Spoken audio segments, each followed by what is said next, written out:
नमस्कार दोस्तों, स्वागत और अभिनंदन है आपका मेरे चैनल में। दोस्तों तो मसूरी में वैसे तो काफ़ी पर्यटक स्थल हैं, लेकिन एक पर्यटक स्थल ये भी है, पर्यटक नहीं बोलूँगी मैं इसे, धार्मिक स्थल ये है। और ये बहुत ही पुराना मंदिर है। ये जो है श्री कृष्ण के बड़े भाई बलराम जी को ये मंदिर समर्पित है। उनके नाम से यहाँ पूजा की जाती है दोस्तों। तो ये मंदिर तो कहा जाता है कि 400 साल पुराना है, कोई कहता है कि 200 साल 250 साल पुराना है। लेकिन आप समझ जाइए कि ये मंदिर जो है ना, जब श्री कृष्ण और बलराम जी का युग था ना, उस टाइम से ये मंदिर जाना जाता है ना। तो ये मंदिर जो है मसूरी से, तो ये मंदिर 15 किलोमीटर की दूरी पे है और समुद्र तल से ये मंदिर जो है 7500 फीट पे है। और देहरादून से अगर आप लगाएंगे तो देहरादून से ये 45 किलोमीटर की दूरी पे बहुत ही ऊंची जगह पे है। चारों तरफ यहाँ बहुत ही सुंदर नज़ारा, पहाड़ों की वादियों के बीच में बसा हुआ ये पत्थर का सफ़ेद बलराम जी का मंदिर बहुत ही मन को भाता है। दोस्तों आप ज़रूर आइए और यहाँ के दर्शन कीजिए। चारों तरफ इतना सुंदर व्यू है यहाँ का। और आज तो जो है ना, व्यू तो कम ही था क्योंकि यहाँ धुंध लगी हुई थी। आज हमारा यहाँ आना हुआ तो मैंने कहा थोड़ा आप तक शेयर करूँ। तो ये पूरा व्यू दिखना था बादलों के नीचे, ऐसे लगता है कि हम ना बादल में ही आ गए, बादल के नीचे ही आ गए हम लोग। तो व्यू नहीं दिख रहा था क्योंकि धुंध लगी थी चारों तरफ। आप ये लगा लीजिए कि हवाएँ इतनी तेज़ चल रही थी कि हमें इतनी ज़्यादा ठंड लगी। और ये हरे भरे वादियों के बीच में सफ़ेद पत्थरों से बना हुआ बलराम जी का सुंदर और मन भावक मंदिर मन को भाता है। दोस्तों आज व्यू नहीं दिख पाया बहुत ही सुंदर, क्योंकि ये देखिए आप, धुंध इतनी लगी हुई थी यहाँ पे। तो ये जगह जो है ना, ट्रैकिंग के लिए भी काफ़ी फेमस है। पैदल चल के यहाँ लोग पहाड़ों के बीच में आते हैं। और अंदर जो है, मंदिर के अंदर बलराम जी की पूजा होती है। दोस्तों पौराणिक कथा में कहा जाता है द्वापर युग में कि एक राक्षस था जिसने कि बहुत ही आतंक मचा रखा था इस क्षेत्र में।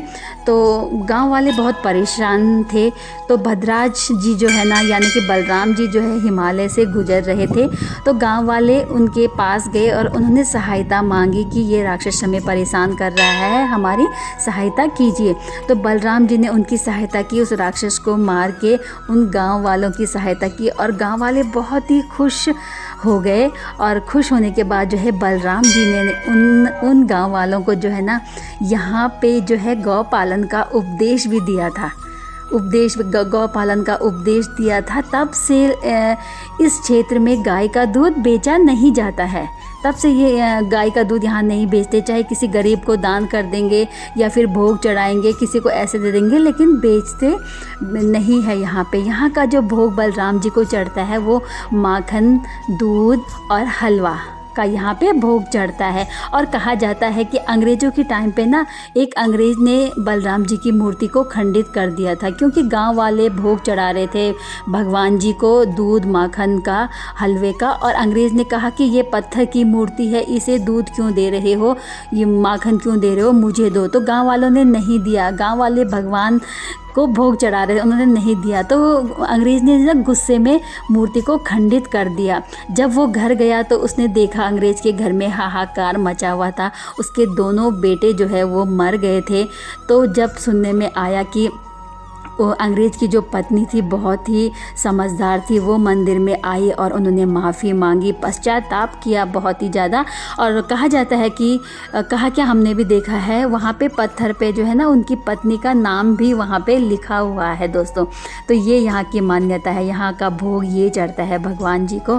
और भद्राज जो है जौनपुर और बिनहार के कुल देवता हैं, है ना। लोग वहाँ अपने बच्चों को मुंडन संस्कार के लिए यहाँ आते हैं, बच्चों को आशीर्वाद दिलाने के लिए आते हैं, बहुत सारी ब्लेसिंग्स मांगते हैं। और कुछ भी शुभ काम होता है, कुछ भी होता है तो सबसे पहले वो यहाँ के दर्शन बच्चों को और अपने परिवार को करवाते हैं। तो तपस्या के लिए जो है यहाँ भगवान बलराम जी ने तपस्या की थी काफ़ी सालों तक। उसके बाद वो बद्रीनाथ चले गए थे। और तभी कहा जाता है कि अगर जिसने यहाँ के दर्शन कर लिए ना, तो समझो कि उसने बद्रीनाथ के भी दर्शन कर लिए, क्योंकि बद्रीनाथ और यहाँ की बराबर मान्यता होती है। यहाँ के बाद भगवान जी जो है बद्रीनाथ को चले गए थे। पशुपालन का यहाँ बहुत ही ज़्यादा वो है, और मूर्ति जो है, और कहा भी जाता है यहाँ की एक पौराणिक कथा है यहाँ की। एक और कहा जाता है कि एक वहाँ का वो गांव वाला ही एक जो है ना खुदाई कर रहा था खेत में, और खेत में जो है उसने जब वो खुदाई कर रहा था तो खुदाई करते टाइम उसको एक मूर्ति वहाँ पे मिली।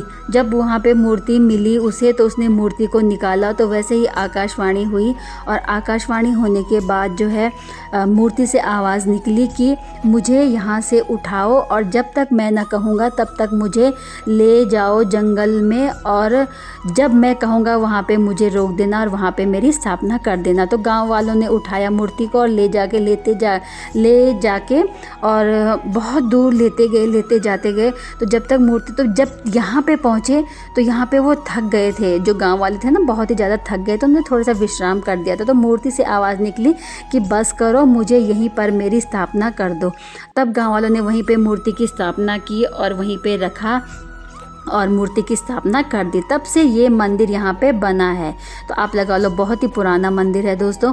और उस टाइम तो ये मंदिर लकड़ियों से ऐसे ही बना हुआ था, लेकिन अब तो संगमरमर से और सफ़ेद पत्थरों से ये मंदिर बन गया है। 2015 से इस मंदिर ज़्यादा खूबसूरत हुआ है, ज़्यादा इस पे काम हुआ है इस मंदिर पे, और तब से ये मंदिर बहुत ही प्यारा और खूबसूरत बन गया है दोस्तों। सच में ये मंदिर ट्रैकिंग के लिए, यहाँ अधिकतर लोग जो है ना ट्रैकिंग पे आते हैं, और बहुत ही सुंदर, और मन को इतनी शांति मिलती है ना यहाँ पे, बहुत ही शांति मिलती है मंदिर में आने के बाद।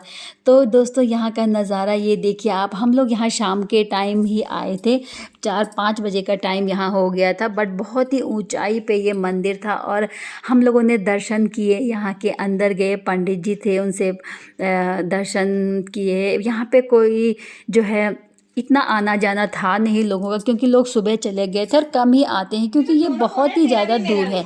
ये हम लोग दर्शन करके घर चले गए हैं, और 1 किलोमीटर हम लोग नीचे से पैदल आए थे, गाड़ी में हम लोग आए थे आधे रास्ते से। अब ये हम लोग नीचे जा रहे हैं। यहाँ पे पूरी विवरण दिया गया है मंदिर का ना, यहाँ पे जैसे हम लोग गए, तो ये जो है ना हम लोग घर की ओर जा रहे थे, और रास्ते में हमें कुछ फ्रेंड्स मिले जो कि बहुत ही मस्ती कर रहे थे, मजाक कर रहे थे हम लोग।